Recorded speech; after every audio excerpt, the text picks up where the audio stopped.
There is a new face of hunger today. People are having to access safety net services that never had to access them before.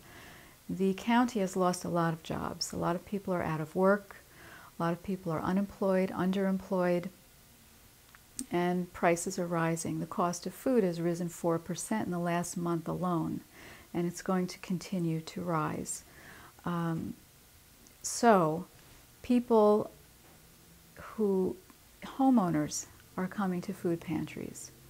People who had, a good paying job 2 months ago are now unable to pay their mortgage, unable to make ends meet, can't afford to buy food. They're hitting the food pantry lines.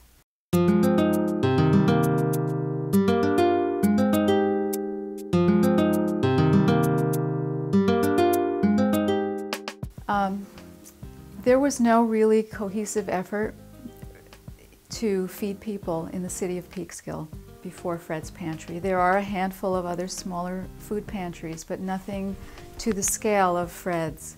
And we know that there was a need because Peekskill families had to go outside of the city of Peekskill to access food from food pantries. In fact, it was getting to such a point where the outside communities started barring access to people from Peekskill.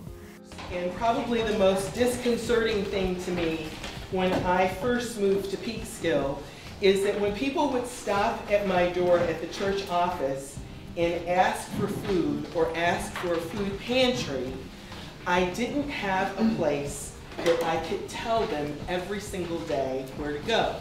And come to find out, concurrently, while we were thinking about opening Fred's Pantry, St. Peter's Episcopal Church also, through their mission and outreach, were talking amongst themselves to figure out how they could have a food pantry. When we first signed on, you don't know what you're getting yourself into. We liked the idea of helping out and feeding people that needed to be fed.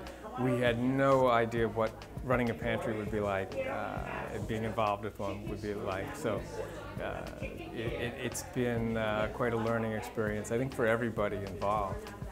We do have a great volunteer base. I mean, they are awesome. I would say that we have about 100 volunteers, and many of them are consistent, who come here every single week to help distribute the food, to help, make an impact in the community. What really amazed me is during the inception of the food pantry, during the planning phases, I was involved with going to observe other food pantries, because how best to start a pantry is to go look at other ones and how it's done. And it's just incredible to see the amount of administrative work, logistical work, moving stuff around, garbage. There's a tremendous amount of garbage that's generated. It's really quite an effort. It sounds easy. Just take the food, hand it to the person. It's not easy at all. There is hundreds of people that are moving through, and they have to be moved through efficiently and with dignity. What we're going to do today is give you an overview of the pantry operations, both on Friday delivery and Saturday distribution. Many of you have been here from the get-go, and you are old pros, and many of you are new.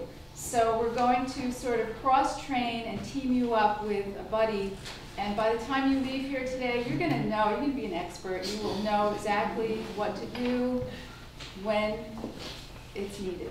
Since February, we've served about 5,000 families. Each week, we serve 130 families, which translates into about 400 or 450 people, depending on the size of their family. So we feel like we're doing a lot to help, but it's only a drop in the bucket.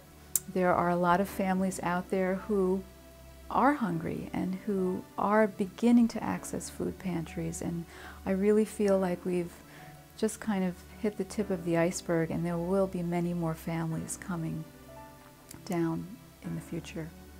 We're just trying to supplement your food, and we're trying to ensure that everyone walks away with some food. You know, now we're going through a very difficult time. So if we can give you a bag of rice, that will help your family for that week. And you can always come back next week, you can get something else.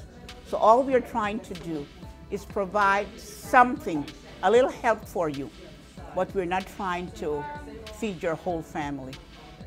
I think one of the things that most of us that are involved with the pantry are incredibly touched with is when we watch people leave with their step a little bit lighter, with a sense that people respect them, that there's nothing to be ashamed of, and that somebody cares.